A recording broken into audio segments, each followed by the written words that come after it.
Nos últimos tempos é alvo de processos judiciais em vários países na sequência do escândalo Luanda Leaks, e num dos seus últimos posts diz que é de seu interesse esclarecer inverdades. Fala especificamente de quais inverdades?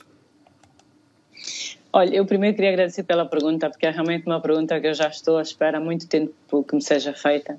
É verdade que eu tenho estado longe dos mídias por razões pessoais, das circunstâncias dos últimos 2 anos. Tenho comunicado muito pouco e esta talvez é a minha primeira vez em que eu possa realmente repor algumas verdades, e agradeço a pergunta.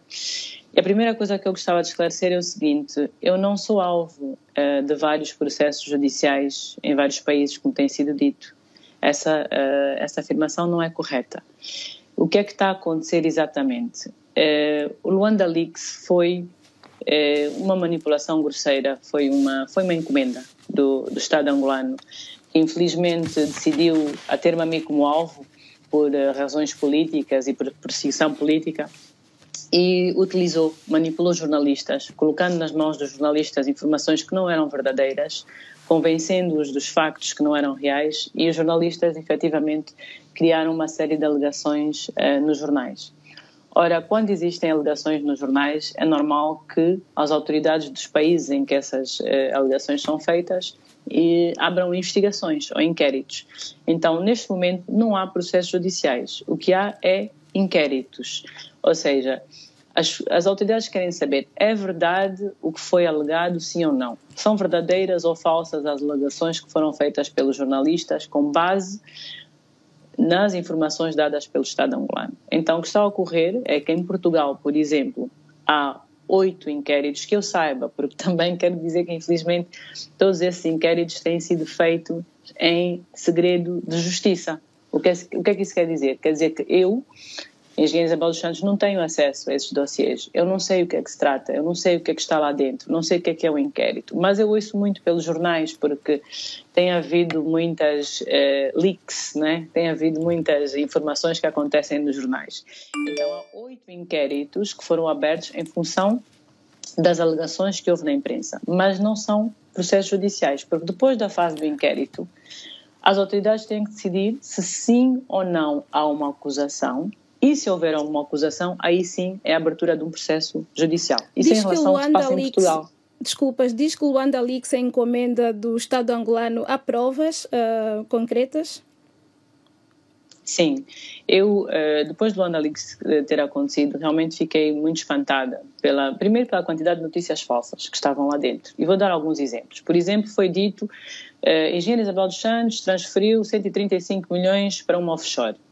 Ora, eu nunca transferi 135 milhões para offshore nenhuma, e eu tinha que perceber de onde é que vinha essa informação. E percebi que eram informações falsas que estavam a ser circuladas pela PGR e pelo Estado angolano, que diziam que eu não tinha pago os consultores como a Boston Consulting Group, a McKinsey, a PwC, que estavam a trabalhar na Sonangol durante o período de reestruturação da Sonangol, que eu não tinha pago, que eu havia desviado esse dinheiro. Ora, essa informação é falsa. Tanto mais é falsa que mais tarde todos esses consultores confirmaram que receberam o dinheiro, as provas foram dadas durante o inquérito e o juiz, já há mais de um ano, durante a fase de inquérito ainda, ou seja, nem sequer transitou para algum tipo de acusação, decidiu que sim, os consultores foram pagos, os serviços foram prestados. E essas empresas continuam a trabalhar em Angola. A Boston Consulting Group, a McKinsey, a VDA, todas continuam a trabalhar com Angola e com o Estado angolano até hoje. Ou seja, se elas tivessem feito alguma coisa de errado, com certeza que também teriam consequências. Então, este tipo de notícias falsas que surgiram no Luanda Leaks e que foram dadas pela PGR e pelo Estado angolano, no fundo, usaram os jornalistas, usaram um grupo de jornalistas e causaram estas alegações. Então, o que há hoje são inquéritos, não são processos judiciais. Diz que não tem acesso a estes inquéritos. A que se deve?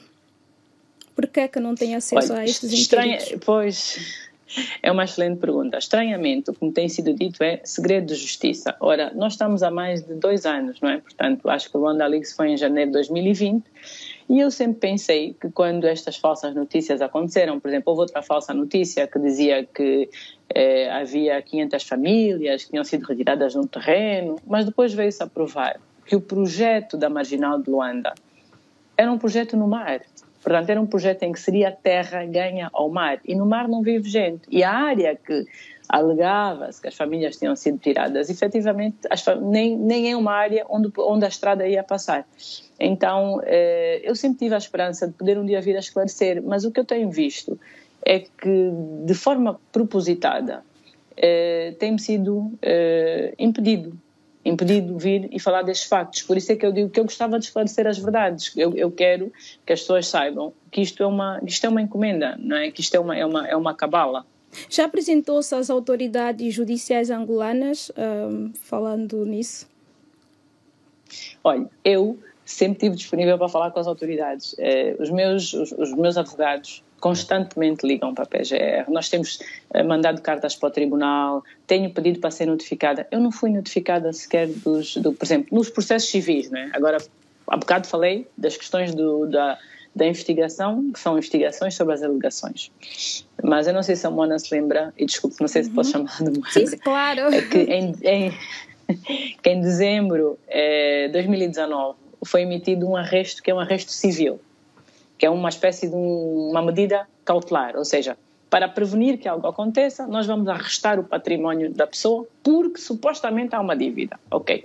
Pronto, então isto é uma medida preventiva, não é neste caso, que é um caso civil, em que o Estado alegou a existência de uma dívida. Eu também tentei apresentar a minha defesa. No entanto, acredito que já passaram mais de 2 anos e não fui notificada, nem eu nem os meus advogados, das ações civis que correm. Entretanto, a Justiça angolana diz que já deu todas as oportunidades a Isabel dos Santos. Isso corresponde à verdade? Não corresponde. Pelo contrário, é uma inverdade e é falso. Eu tenho cartas escritas ao Procurador-Geral da República de Portugal, tenho notificações escritas e enviadas aos tribunais em Luanda, tenho os meus advogados constituídos. Eu não me escondo, eu estou nas redes sociais todos os dias, eu converso com as pessoas, eu não tenho um paradeiro desconhecido, a minha morada é conhecida.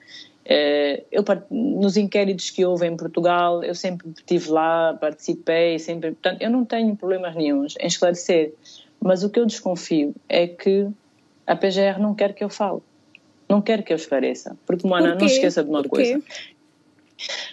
Quando eu fui para Sonangol, eu vinha do setor privado e eu já tinha muitas empresas. Como a Mona própria disse, em 2011 eu já era considerada uma pessoa rica. Eu construí as minhas empresas não foram feitas com erário público. A minha empresa mais bem sucedida é a Unitel. E a Unitel não foi feita com erário público. A Unitel gerou dividendos. Esses dividendos eu peguei e voltei a investir. Investi num banco, criei um banco, depois criei a ZAP, criei o Candando, mas foram com os dividendos que eu ganhei das minhas empresas e com empréstimos bancários. Também tive muitos empréstimos bancários que pago até hoje.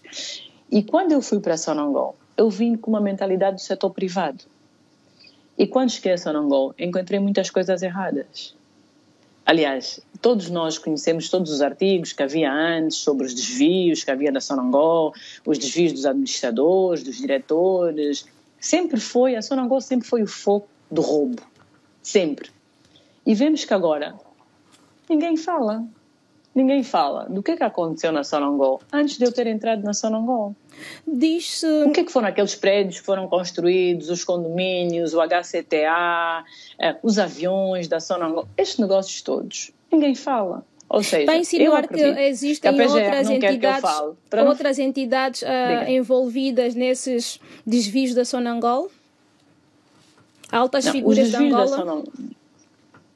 Eu queria partir por partes. Primeiro, é preciso perceber que eu fui para Sonangol em 2016 e eu estive na Sonangol 18 meses. E porquê que eu vou para Sonangol? Porque a Sonangol está falida. Quando eu entrei na Sonangol, o barril de petróleo estava a $29. Hoje está quase 100. A Sonangol estava mal, não tinha dinheiro, estava quase falida. E eu vou para Sonangol num momento difícil. Então, porquê que uma pessoa que está a trabalhar, que tem empresas bem-sucedidas, vai deixar as suas empresas e ir para uma empresa do Estado está a passar uma crise, um momento difícil, está quase em falência. Eu fui por um dever de missão, porque a mim foi-me pedido, o Ministro das Finanças, o Comitê da Restauração do Petróleo, vieram ter comigo e disseram: Engenheira Isabel, você é uma empresária muito competente, nós precisamos de alguém com a sua capacidade para vir ajudar a reestruturar a Sonangol. Eu aceitei o desafio.